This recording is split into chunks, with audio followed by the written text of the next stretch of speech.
again. I'm Stephen Wells, the host of the Motoring Weekly podcast for the Australian Historic Road and Racing community. This is episode 166. Firstly, a little promo for the podcast. After the historic racing interviews last weekend, we hit an all-time high of number 26 in the Podchart's Top 200 for Australian automotive podcasts. So a big thank you for all the listeners, whether you listen via a podcast player, the website or YouTube. Now back to some more interesting content. I recently sat down with the volunteers of the Australian Motor Heritage Foundation to understand the work they do. I first met them late last year and published an overview in episode 123. The foundation considers itself a mini Smithsonian for the Australian automotive industry, including motorsport and motorcycles. They even have a small collection of aviation materials.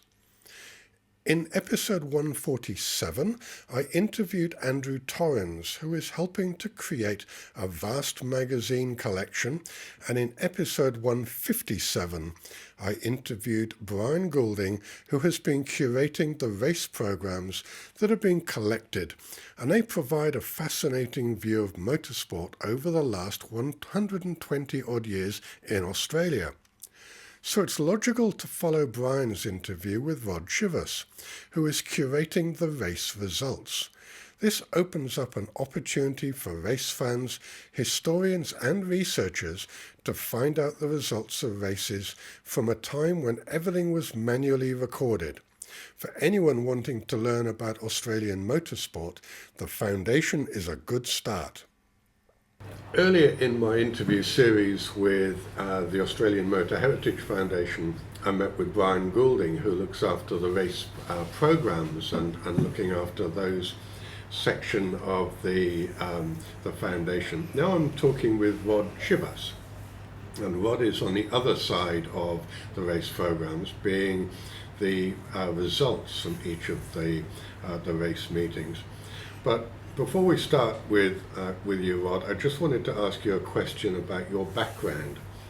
You said your father worked in the automotive industry, so I guess that meant that you were always destined for something to do with cars or machinery.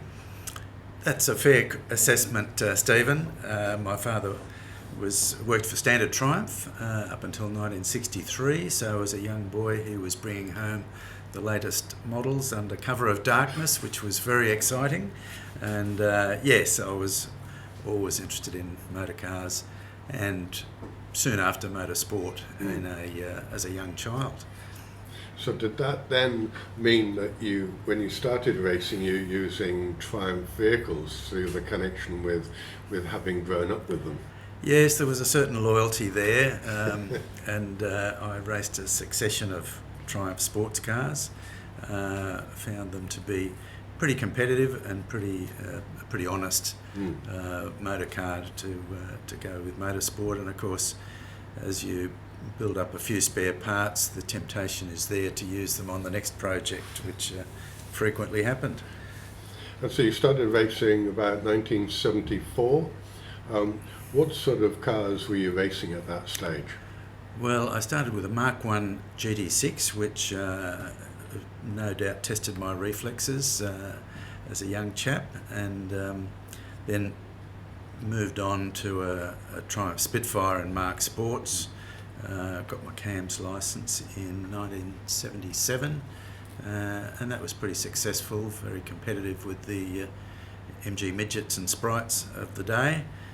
And then continued on with a succession of other Triumphs.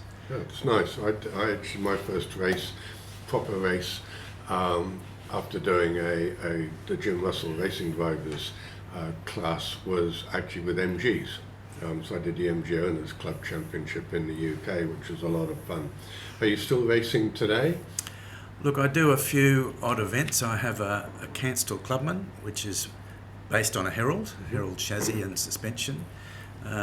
So at this stage, I'm just looking for venues and circuits and hill climbs that I've not visited before. So enjoying just the novelty of finding new locations. That's one of the fascinating things about reading your bio, was that you'd competed at 24 Australian circuits and 17 hill climbs events. I was talking to a guy last night at a club event, and he had a book of Australian circuits that was incredibly big, and I have no idea where all of those circuits are, because I've only been out here now 30 odd years, and I know the main ones, and I know some of the ones that have gone, but clearly there are a lot of defunct circuits around the country that have had their day and have since gone in some amazing places. Indeed, and during the 50s and 60s, the Australian Grand Prix rotated between the states, so sometimes a state would have their turn come around and they had to create a circuit, which was typically an old World War II airfield. Sometimes just close off some streets, and there's a number of circuits that were used as one-offs or small number. I enjoy visiting the old circuits too, and amazing how many are still there, and you can drive around many of those old circuits and sort of feel the nostalgia. Yeah, well, I guess from my youth being in the UK, Silverstone and Snetterton were the two main ones, I guess, that were old RAF bases that were then used in for motorsport. And then I grew up in the furthest tip of South Wales, and there's a circuit called Pembrey down there, and I think that was also used as an airfield for a while as well. So probably logical going from aircraft to motorsport, because they were always well maintained. And then you got all of those crisscrossing roads around them for service vehicles and things that you could turn into some form of circuit by putting hay bales or bollards or something out. So did your racing then draw you to becoming involved in this Motor Heritage Foundation? I suppose kind of. So when I retired from work, I sorted out my own racing results, which was about 200 events, and put them into sequence, and I was surprised just how many I'd done. And shortly after that, John Myrne suggested I come along and look at the foundation, and I was very impressed with the collection that we have here, and I asked the question, where's your collection of official race results? And we had none. That was 4 years ago, so I put my hand up to start such a collection, because in Australia there is no collection database of Australian race results prior to the digital age. So from 1997, when electronic timing became universal, they are available. Prior to that, they were issued on paper, and many of the organising clubs from the earlier days have subsequently folded. The records are not kept. So it's been a very interesting challenge to track down, scan as a searchable PDF these results. So in 4 years I'm up to 1,800 race meetings and 1,200 hill climbs. Hard to tell exactly how many I've got to go, but I think I'm approaching 50% of events between 1904 and 1997. Wow, okay. That's pretty amazing if you've gone back to 1904 and you're able to then pull out those results from different locations and store them here. Yeah, well, the goal is to get official results issued by the organising club. The major events are covered by various media reports and magazines, but I'm really after the official results.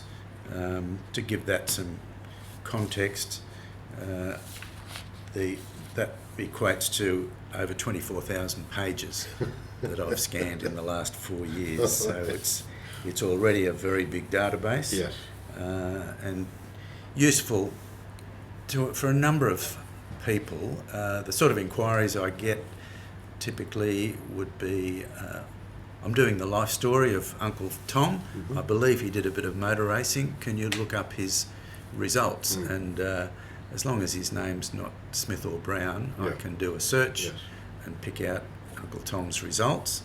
And the other thing is people find an old racing car in a barn and want to know its history, and that's very important to obtain a historic logbook for the car. You need to establish its history, and we have by far the largest collection of official results in the country. And how do you tie that to the modern? So you're saying 1997 the transponder came in. So are you able to collect some of that data as well, or is that of an interest to you at this stage? No, well, I met with the director of Natsoft in Tasmania. Interesting that's where electronic timing really kicked off in Australia at Symonds Plains. And we talked about hosting the earlier material on his site, and whilst there was interest, the practicalities just ruled it out, and they have no intention of reducing or limiting the data that's on that database, so no point in us replicating that. So you were aimed to be the statement of fact up to about 97, and then obviously they'll pick it up after that, where they have their equipment working. I guess there'll still be a changeover period where there'll be some race meetings that are still using the older recording methods until they've gone to the new, or was there a sudden changeover? No, you're quite right. There was a couple of years changeover. In fact, Western Australia didn't come on board to that system until 2001, so about a 4-year changeover. So yes, I capture anything in that period from the old system. The exception I should mention is hill climbs, because to date, whilst the timing is all electronic, there is no central database. CAMS, or now Motorsport Australia, chose not to keep that information when they moved premises. So you're really focused on just car racing and hill climbs, or do you do bikes as well?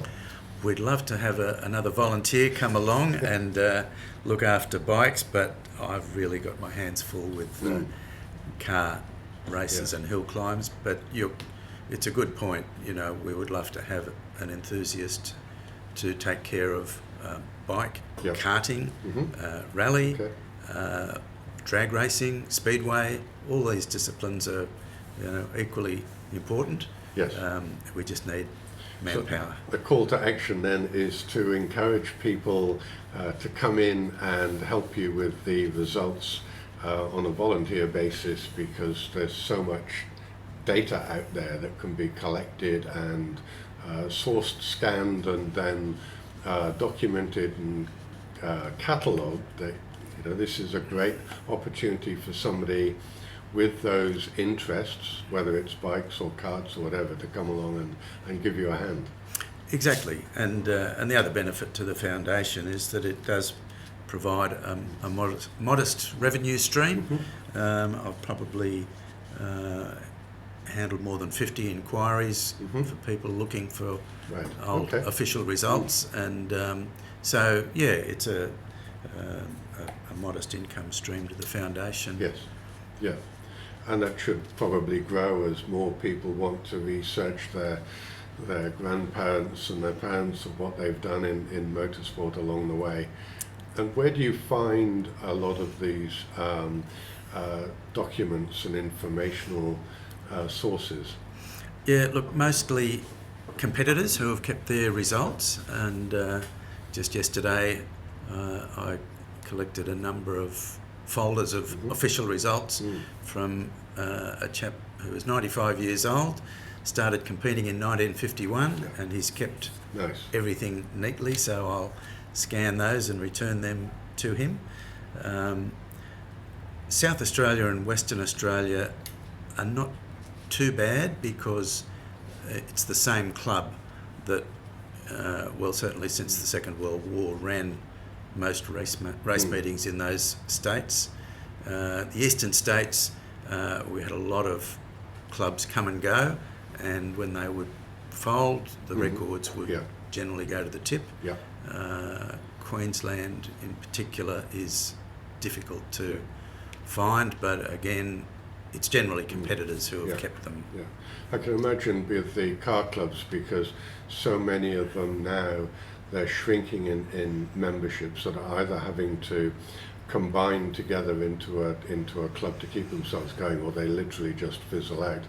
It's a pity that many of the documents are being lost at that point, because if people know that the foundation exists and they can say, well, the club only has a handful of members, we can't sustain it, we've got all of this documentation, bringing it here means that it's safe for future generations. Yes, and look, an exception to that, I recently spent 2 days at the State Library going through the records of the Australian Sporting Car Club.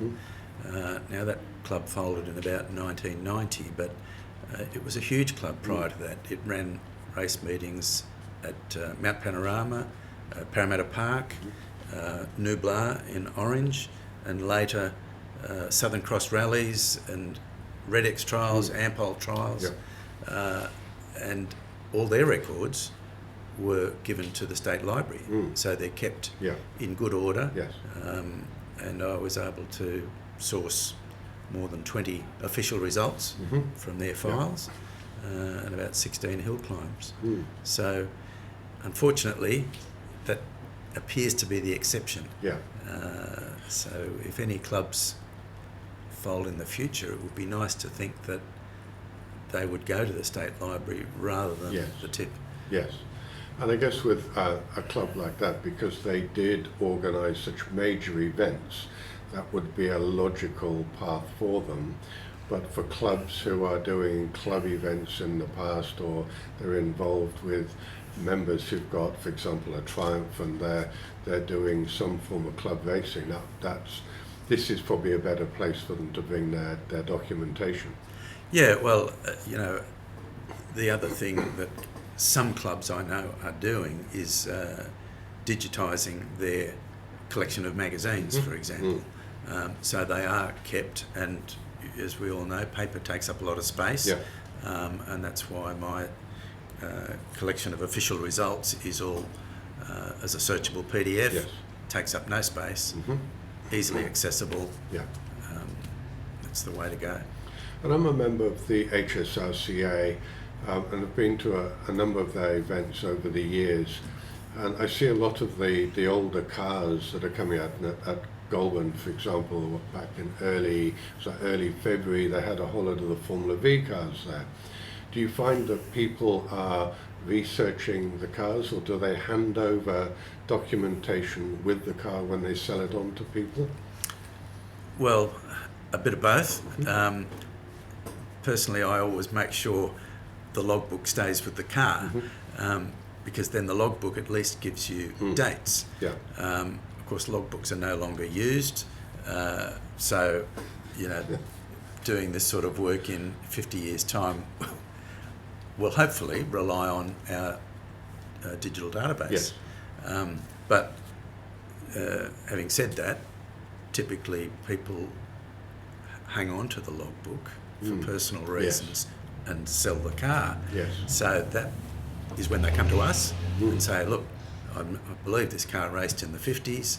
I've seen a report in a magazine, but I need the official results so we can help them. So you said you're halfway through, or you feel you're halfway through. So that means that you must have a good feel of the number of race meetings there have been in Australia over that period of time, which is what, 120 years or so? Well, it's a good point, because I thought I had a feel. I thought that typically, when you think of the 6 major states of Australia, there would be a race meeting somewhere each weekend, so 50 weekends. But the further I go on, I find weekends where there were 4 race meetings on the same weekend. You know, there'd be a Lowood and a Warwick Farm and a Malala and a Caversham all on the same weekend. As I say, 1,800. It's possibly 4,000. It might be 5,000. Yeah. And for the circuits that have closed, and there are clearly, you know, the majority have now closed. How do you find information about those? Again, is it just by virtue that people have got the documentation, or they might have got a race program that Brian's got, and you go, oh, there's a race meeting at somewhere, Catalina's or somewhere. I don't have the results for that. I need to go and figure out where they are. You'd think that there's a lot of meetings that are that you just will never find any information for them. Look, inevitably that's probably the case as the years go on. COVID was not a good thing to happen because a lot of people had cleanups, and they said, "Oh, if you'd approached me 2 years ago, that's when I threw them all away." Fortunately, and you'll no doubt talk about the Brian Lear collection at some stage, but Brian Lear, who is an elfin historian amongst other things, created a spreadsheet of known Australian race meetings going back to, I think, 1904, Yeah. So I'll often refer to his to confirm a date, because occasionally I'll get a set of official results that